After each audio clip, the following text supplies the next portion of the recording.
ரஜினிய போல டக்கரு மாசுடடா அண்ணாமலை ரஜினிய போல விட்டா டக்கரு மாசுடடா பார்த்தா பறக்கு விட்டா சரக்கு அண்ணாமலை ரஜினிய போல விட்டா டக்கரு விட்டா டக்கரு விட்டா டக்கரு விட்டா டக்கரு அண்ணாமலை ரஜினிய போல அட்டாமலை ரஜினிய போல சேக்கிரி காபிலி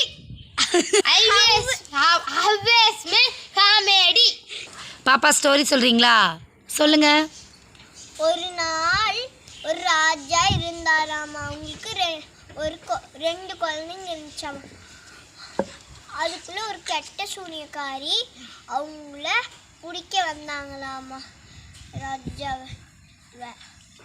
அப்போ அந்த சூனியக்காரியை அடைச்சி ராஜா ஒரு பந்துக்குள்ளே போட்டாங்க.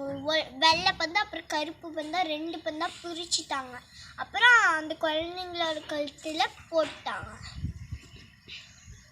கடல் மேலே ஒரு பொண்ணு இருந்தா, தண்ணிக்குள்ளே ஒரு பொண்ணு இருந்தா. அதே மாதிரி அப்புறம் அவங்க ரெண்டு பேரும் ஒரு நாள் சந்திச்சாங்க. யாரு நம்ம ரெண்டு பேர்த்தோட இது அவங்க ரெண்டும் ஒன்றா சேர்ந்த போலாம் ஒரு வெளிச்சம் வந்துட்டே இருக்கும். அப்புறம் என்ன பண்ணாங்கன்னா அவங்களோட அப்பா உண்மையை சொன்னார்.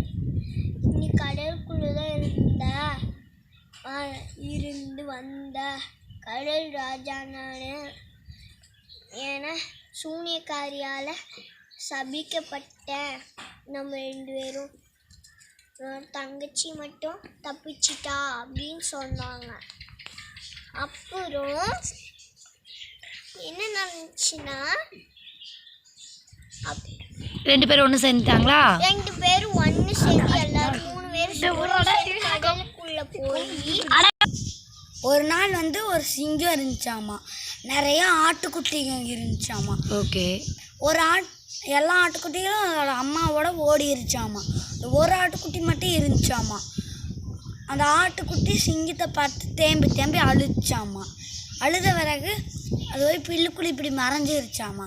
மறைஞ்சது என்னாச்சாமா, சிங்கம் அதை அழுகிறத பார்த்துட்டு அதை தூக்கிட்டு போயிருச்சாமா. தூக்கிட்டு போய் அதோட குகையில் வச்சு அது பில்லு சாப்பிட்டு கொஞ்ச நாள் பெருசானதே அந்த சிங்கக்குட்டி ரெண்டுக்குமே எதுக்கு அந்த யானை ஒன்று கொண்டு சாப்பிட்டுச்சாமா. அப்போ எதுக்கு அந்த யானையை கொல்றீங்கன்னு கேட்டுச்சாமா அந்த ஆட்டுக்குட்டி.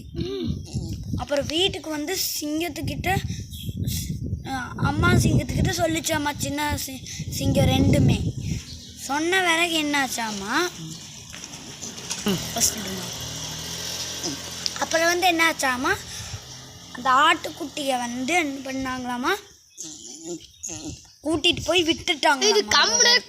அதை அதோட வீட்லயே விட்டுட்டாங்க.